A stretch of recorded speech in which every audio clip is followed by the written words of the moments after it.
సంవత్సరాల తరబడి ఎన్ని మందులు వాడినా మీ మోకాల నొప్పులు తగ్గట్లేదా? ప్రాణ పెయిన్ క్లినిక్ లో అత్యాధునిక చికిత్స.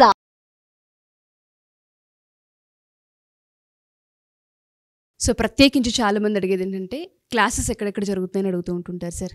ఈసారి క్లాసెస్ ఎక్కడెక్కడ నిర్వహించబోతున్నారు, డేట్స్ ఏంటి, ఏరియాస్ ఏంటి? ఓకే అమ్మా, మనకి ఇప్పుడు 2024 3 నవంబర్ వచ్చి విశాఖపట్నంలో ఉంటుంది, 10 నవంబర్ వచ్చి తిరుపతిలో ఉంటుంది, ఓకే 1 డిసెంబర్ వచ్చి రాజమండ్రిలో ఉంటుందమ్మా. Sure sir. విధంగా వీలైనంత తొందరగా ఎన్రోల్ చేసుకోండి. అలాగే ఇంకో మీకు స్పెషల్ విషయం ఏంటంటే 22 డిసెంబర్ వచ్చి స్పెషల్ క్లాస్ ఉంటుంది.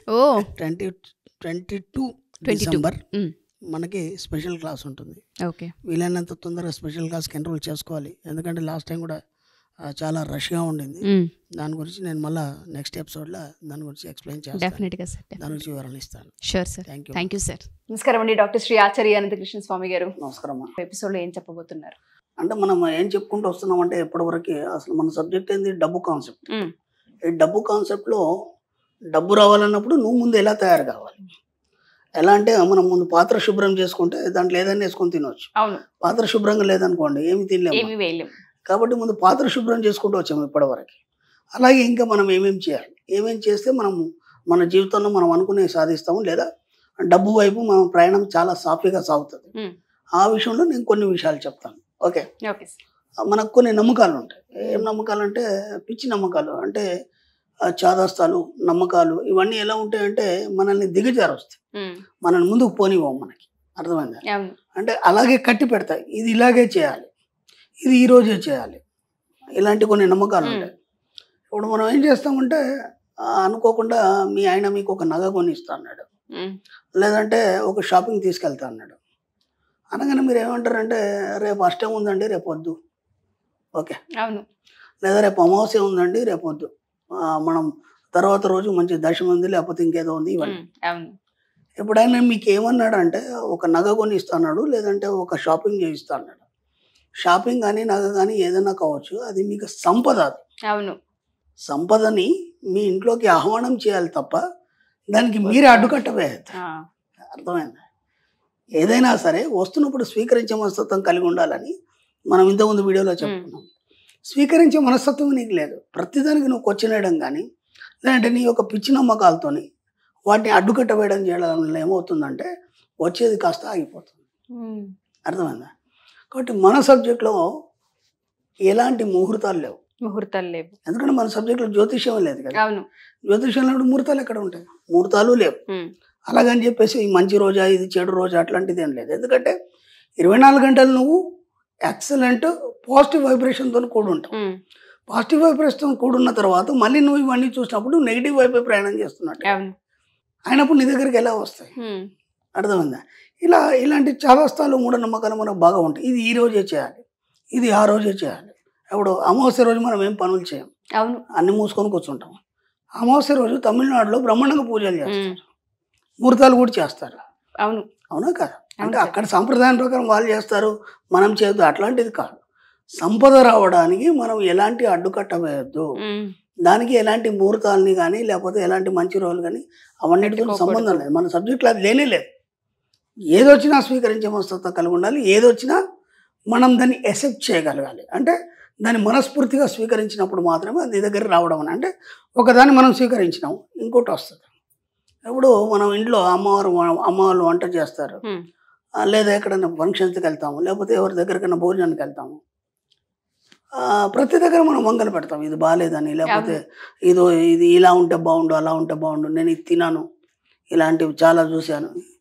ఇది ఒక తెలియని మనస్తత్వంలో మనం అవన్నీ అప్పుడు చేసాం. అదేమైపోతుంది అంటే నువ్వు ప్రతిదాన్ని రిజెక్ట్ చేయడం, నో చెప్పడం, రిజెక్ట్ చేయడం. కాబట్టి నీ దగ్గరికి ఏది రాకుండా పోతుంది. అప్పుడు నువ్వు ఒంటరిగా మిగిలిపోతావు. యాక్సెప్టెన్సీ లేదు. నేను అప్పుడు అలా అయిపోతుంది. అలాగే ఎలాంటి నమ్మకాలు కూడా నీకు ఏది పనిచేయదు. దేవుడు ఉన్నాడా? నువ్వు ఏనాడని చూసావా? లేదు కదా. ఎందుకు దాని గురించి టైం వేస్ట్ చేసుకుంటావు? చూసావు నువ్వు. ఇప్పుడు ఇంత పెద్ద జనాలు ఉన్నారు, దేవుని చూడాలంటే దానికి ఒక లెక్క ఉంది. అర్థమైందా? ఆయన అల్ట్రావైలెట్ కిరణాల్లో ఉంటాడు. ఆయన అంటే ఒక అనంతమైన శక్తి అల్ట్రావైలెట్ కిరణాల్లో ఉంటుంది.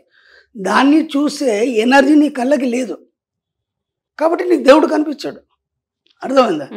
ఇప్పుడు దాని గురించి నువ్వు ప్రయత్నం చేయడం కూడా వేస్ట్. ఎందుకంటే నువ్వున్న ఈ యొక్క హడావుడి జీవితంలో నువ్వు ఎలా జీవించాలి, ఉన్నతంగా ఎలా ఉండాలి తప్ప దాని గురించి నీకు ఎందుకు గొడవ?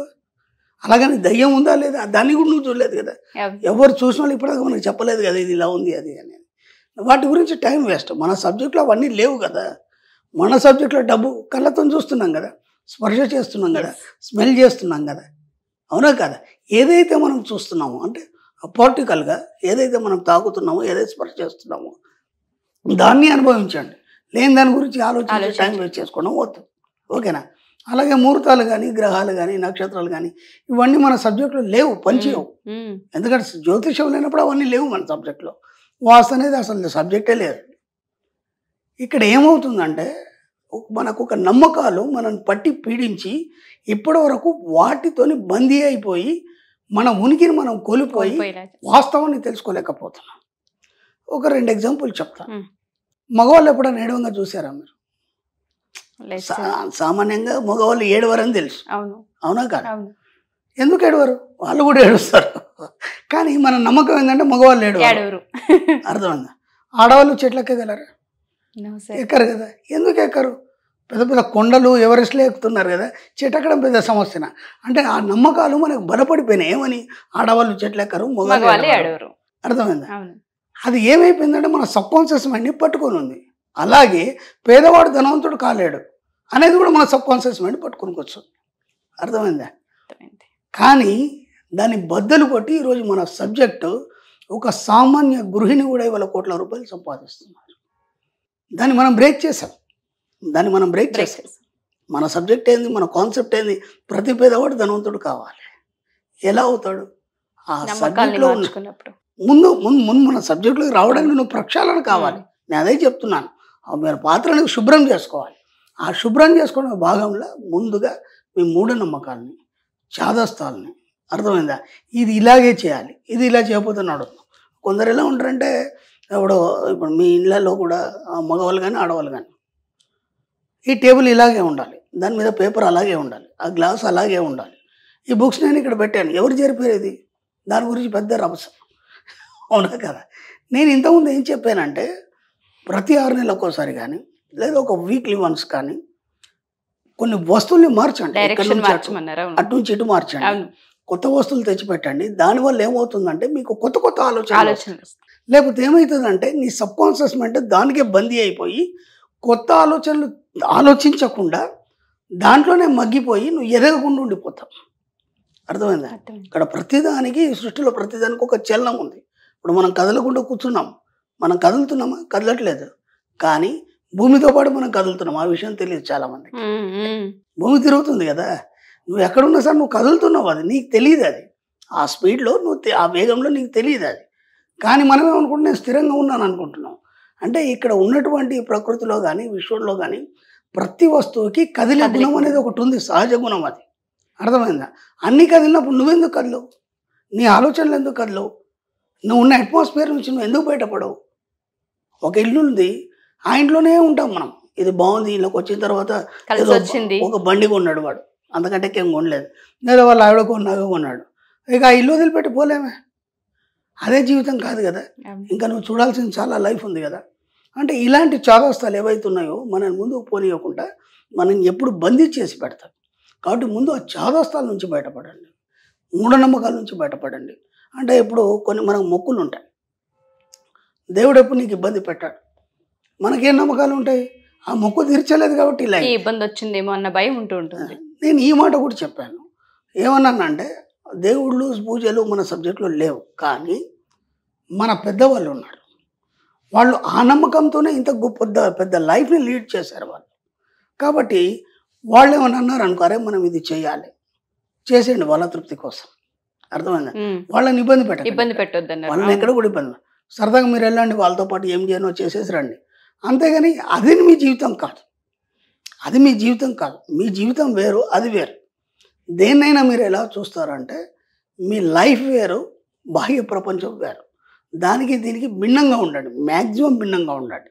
అంటే మీ అంతర్లీనంగా ఉన్నటువంటి ఒక అద్భుతమైన కాంతిని, అద్భుతమైనటువంటి ఒక తేజస్సుని మీరు గుర్తించినప్పుడు ఏమవుతుందంటే ఇవన్నీ మనకు చాలా చిన్నగా కనిపిస్తాయి. అప్పుడు మన యొక్క అంతరంగంలో మనం నిరంతరం ఒక ఉన్నత స్థితిలో ఉండడం వల్ల మీకు కావాల్సినవన్నీ పొందడం జరుగుతుంది. ఇప్పుడు ఏమవుతుంది, అక్కడ మీకు ఎలాంటి చాదస్తాలు ఉండవు, ఎలాంటి నమ్మకాలు ఉండదు.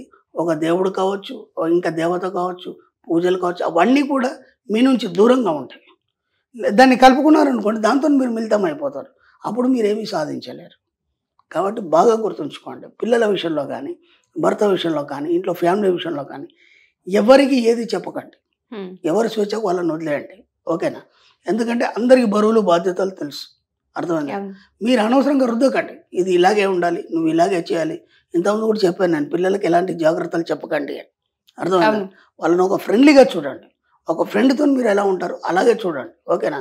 ఎందుకంటే ఈరోజు మనకంటే ఎక్కువ నాలెడ్జ్ పిల్లలకు ఉంది. ఎందుకంటే ఆ యూట్యూబ్లు అని అవని ఇవని చెప్పేసి మీకు ప్రతి సమాచారం దాంట్లో దొరుకుతుంది. కాబట్టి మనకు లేదు అంత నాలెడ్జ్, మనల్ని మించిపోయినారు పిల్లలు. కాబట్టి వాళ్ళ స్వేచ్ఛకు వాళ్ళని వదిలేయండి.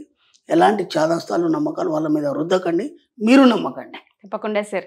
మీరు ఇందాక చెప్పినట్టుగానే నాకు ఒకటి బాగా నచ్చింది ఏంటంటే, కొన్ని నమ్మకాలతో బతికేస్తూ ఉంటాం. ఈ ఇంటికి వచ్చిన తర్వాత ఓ చిన్న బైకో లేదంటే ఏదైనా గోల్డో సంపాదిస్తాం, ఇంకా అక్కడితో ఆగిపోతాం.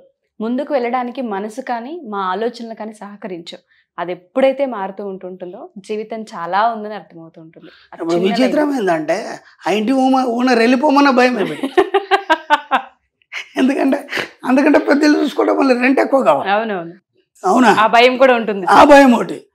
ఏదైనా సరే దాంట్లోనే జీవితం మొత్తం, దాంట్లోనే పిల్ల పెళ్లి చేయాలి, దాంట్లోనే పిల్లాడు పెళ్లి చేయాలి, దాంట్లోనే బారసాలు చేయాలి, అన్ని దాంట్లోనేనా? అంటే నీకంటూ ఒక కొత్త ఇల్లు కట్టుకోవడం కానీ, లేదంటే ఇంతకంటే ఉన్నతమైన ఇల్లు మారడం కానీ, నీ ఆలోచన విధానం పెరిగితే కదా దానికి తగ్గ సోర్స్ వస్తుంది. ట్రూ, దానికి తగ్గ సోర్స్ వస్తుంది.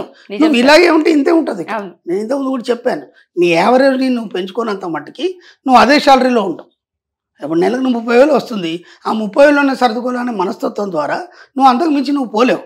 సర్దుకుపోవడమే సరిపోతుంది. నేను నెలకు 50,000 ఖర్చు పెడతానని చెప్పండి, ₹1,00,000 ఇన్కమ్ సోర్స్ వస్తుంది. మీకు ఎలా వస్తుంది నాకు తెలియదు, ఎందుకంటే ఎంతోమందికి వచ్చింది కదా. అంటే నీకు ఆ బ్రాడ్ మైండ్ కలిగిలేనంత మట్టుకి నీ దగ్గరికి రాదు. Wonderful sir. Thank you sir. Thank you so much. Thank you అమ్మా.